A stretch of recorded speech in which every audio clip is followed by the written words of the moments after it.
Peace, family. Peace, peace, peace, peace. Give me 1 second right here. Just trying to get myself situated here. I want to introduce myself. My name is Malik Shabazz, coming from the House of Spirits at Grunt Podcast, and the Grunt stands for Guerrilla Reconnaissance Underground News Team. I just wanted to, this is an introduction to my new podcast. I'm going to be interviewing different people, talking about different things as we move forward. And as we move forward, I'll get a little better on this podcast stuff because I'm an old cat, I'm one of the old school cats. So I'm trying to learn this technology.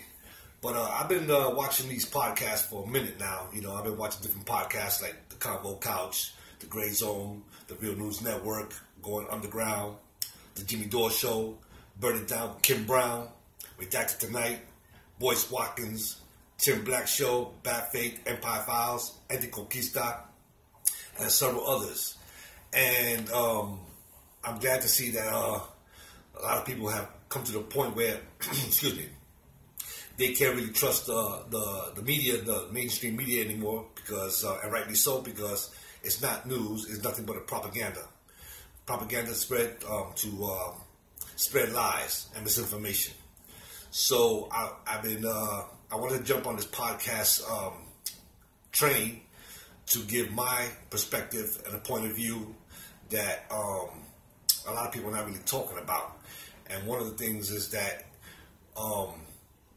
the normality of things that we do today, for example, buying water and selling water, if you put that into historical context, it's total insanity.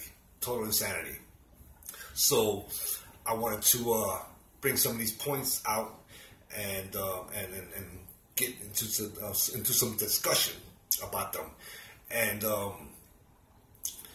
so let's see. One of the things that I think that a lot of people are not aware of is that something happened on the planet. There was a psychological transformation, a psychological shift of paradigm. What do I mean by that? Okay, prior to the Europeans ganging up on the world, people around the world in the Caribbean, South America, Mexico, Central America, here in North America, which used to be called, which actual is Turtle Island, but now it's the United States of America, or properly put, the United Snakes of America, that before the Europeans ganged up on the world, all of our people, we didn't have any prisons, we didn't have any slavery, we didn't have any prostitution, we didn't have any homelessness, we didn't have to have a mortgage, we didn't pay rent, we didn't have passports, we didn't have to pay to travel, we didn't have to pay to be born, we didn't have to pay to be buried. There was all of us had universal health care. There was no private property, no capitalism, no diseases like syphilis, gonorrhea, smallpox, bird flu, swine flu, and all these other diseases that we are confronted with today. And that's the point that a lot of people are not making the connection with it. I wanted to fill that void and to make that connection so that people could kind of put this into historical context on why we are, as a people, as a culture, as a society, and not just here in America, but just worldwide, why no matter where you go around the world, you got to pay for water, you got to pay rent if you want to get a hotel, this and that. So what the Europeans did when they ganged up on the world and they colonized people around the world, black, dark-skinned people, melanated people, they changed their system. They crushed their system.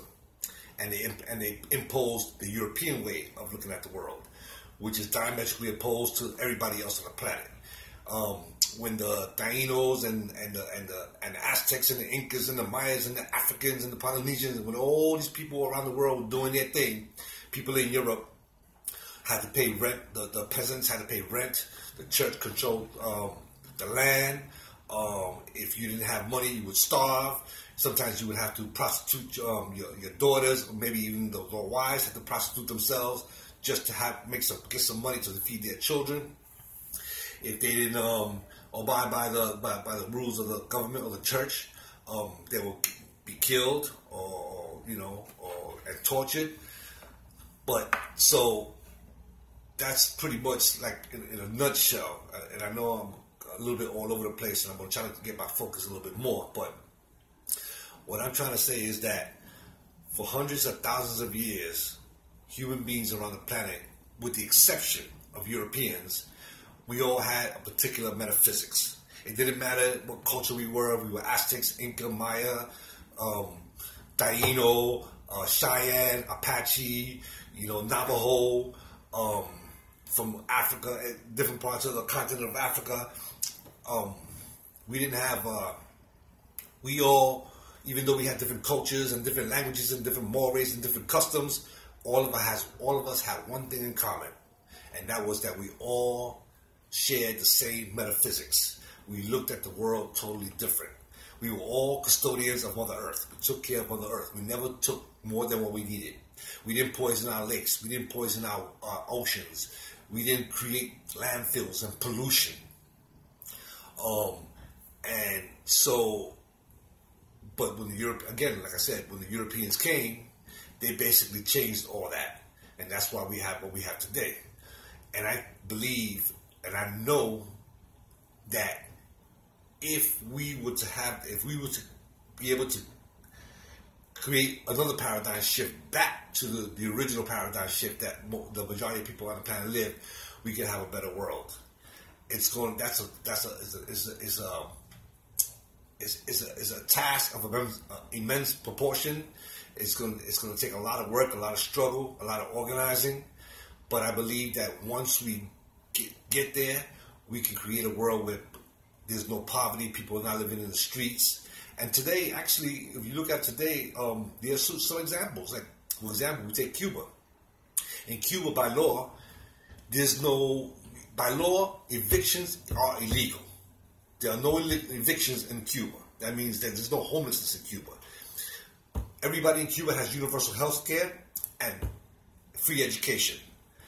And other countries have made strides toward this way. The Sandinistas in Nicaragua moving towards that direction. Before there was a few coups over there in Venezuela under Hugo Chavez, and then Maduro moving towards this process. And so once we can get there, whatever we do, whenever we are creating something or moving forward, the first question that we all must ask ourselves is this good for the planet, and is this good for the people? And if it's not good for the planet, it's not good for the people, then it's a bad idea. You trash it and you start from the beginning, from the drawing board. So one of the things that I think that is slightly missing from a lot of the movements is that we've kind of went away from reading. A lot of us depend on YouTube and on Google and stuff like that, and those are good tools. They can be used and stuff like that, but you got to get into the text. For example, you got text like this. You have Dr. Amos Wilson, The Falsification of African Consciousness, and one of the most important texts that I think that all of us need to get into, and that's Yurugu. Here we go, Yurugu, and this book is written by Dr. Marimba Ani, and another book that also must be read and must be studied is the ISIS Papers by Dr. Frances Cress Welsing. Those two books, for me, I believe that those are the foundation books. It's like when you build a house, you got to build a strong foundation. These two books do this. Why? Because in Yurugu, Dr. Marimba Ani breaks down this whole European way of thinking and how they, and how they think and why they create what they create. I mean, it's been nothing. All they do is war. I mean, that's the only thing they're good at. And in the ISIS Papers breaks down racism. I know a lot of people think they know what racism is, but in reality, a lot of people don't know what racism is because they think that racism is what's in the dictionary. But the enemy cannot define racism for us, and racism is a system of power. So when you hear people saying, oh, black people are racist, no, that can't be because we have no power. So it's important to get into these books and have reading groups and studying groups so we can organize around these ideas, because it's the only way we're going to destroy the system. Because, like, what was the sister's name? Audre Lorde. She said the master's tools would never dismantle the master's house. And for a lot of us, when I look at these podcasts and I listen to different people, they're actually, especially like within within the electoral system and everything, we're trying to figure all this out. What they do is that they're using the tools of the system to try to liberate themselves, and that can't be done. We need a whole new way of looking at it, and thanks to our ancestors, like Dr. Amos Wilson, Dr. Francis Cress Welsing, Dr. Marimba Ani, Dr. Henry Clark, like Sheikh Anta Diop, Ivan Van Sermida, and Yosef bin Yakinin, and a lot of these scholars, they broke all this stuff down for us, but a lot of us are not familiar and not aware about these books. And if we are going to change this system, we have to get into these books, because it's the only way to really get a full comprehension about what's really going on. Because, like Dr. Kwame Ture, formerly known as, for those who don't know, he's formerly known as Stokely Carmichael. He said capitalism lies all of the time, not some of the time, all of the time. So this is what things that we have to do. And as a matter of fact, today's the 9th. It's in 2 days, it'll be the 20th anniversary of the 9/11 attacks. Now, that's another thing. For some reason, a lot of these people are not really dealing with the truth, and that's the thing. This is where I come in, because they talk about 9/11, this and that, but so far, I have not heard any of these people on these podcasts telling the people that this was an inside job. Now, for those who may not know, or want to know, there are a lot of documentaries like Loose Change and so many others, and so many books that have been written. And if you analyze this particular situation, you'll see that the official story does not make sense, and it cannot possibly be true. So that's what I'm saying. We have to break down all the lies, because it's lie after lie. You see, I remember, growing up, I was born in 64. So when I was coming up, I heard, either on TV or in school that, that what's his name? The one that killed, the dude that's supposed to have killed Kennedy. Damn, I forget his name, but everybody knows what his name is, right? What is his name? Oof, man. It's not coming to me right now, but I'll get it in a minute. But everybody knows, But if you look at the Zapruder film, you'll see that the shot that killed, that blew Kennedy's brains out, came from the front. But the dude that supposedly had killed him was at the book depository building, and he was behind Kennedy. So how is it that a bullet comes from behind and your head goes backwards? It defies all logic, So there's been some films about that too. Oliver Stone dealt with this particular issue. So why did I bring that up? Because when I was coming up, that's the story that we were told. So now a new generation is coming up, and we're being told that Kennedy was killed by a lone gunman, right? So now the young people who were born like in 1998, 1999, maybe even in 2000, maybe even as far back as 1995 or whatever, they're coming up and they're being told the bullshit lies that this was attack came from people from outside, and so they keep perpetuating the lie over and over and over and over again. And then young people come to believe that this is what happened, that this was an outside attack. But nothing could be further from the truth. Nothing could be further from the truth. I encourage you to look at what Hitler did in Germany when they burned the Reichstag down and they blamed it on the communists, and then he went to war. I mean, this whole thing called false flag operations, or also known as problem reaction solution, this has been a European tactic for the longest. We can take it back as the ships, pirate ships. They would raise a flag. They say they see an English ship, whatever, they'll raise the English flag, so the English ship thinking that those are English people on there, and then they get close enough where the the flag that was really not, the people that on that ship were not really English, they would jump on the English ship and attack them because they thought that they were actually English ships, but they were actually pirates.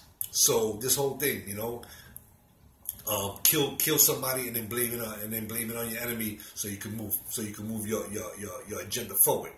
So that's the deal, you know, family. So I'm gonna be, like I said, I'm gonna be talking about all these issues a little bit more in detail. This is just a quick overview, introduction to this podcast, because we have to start breaking down these lies. And, you know, and some of these people that got these podcasts, this is your opportunity. I urge all of you, Tim Black and Jimmy Dore and people in the Real News Network, the Gray Zone, you know, and please don't write this off as some conspiracy theory, because there's plenty of evidence that this was an inside job.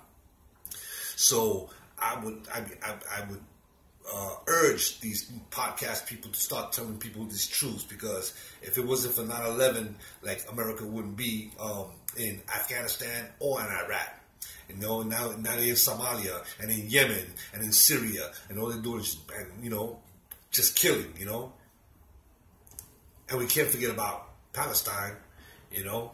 Another lie that's been perpetuated for some time now, you know, that every time the Palestinians retaliate against Israeli terrorism, the news comes on and says, "Oh, we have the right to defend ourselves." But again, you have to look into these all these issues. So I'm going to sign off right now. I'm going to do a little part 2 in a few minutes. I want to check this out. Peace.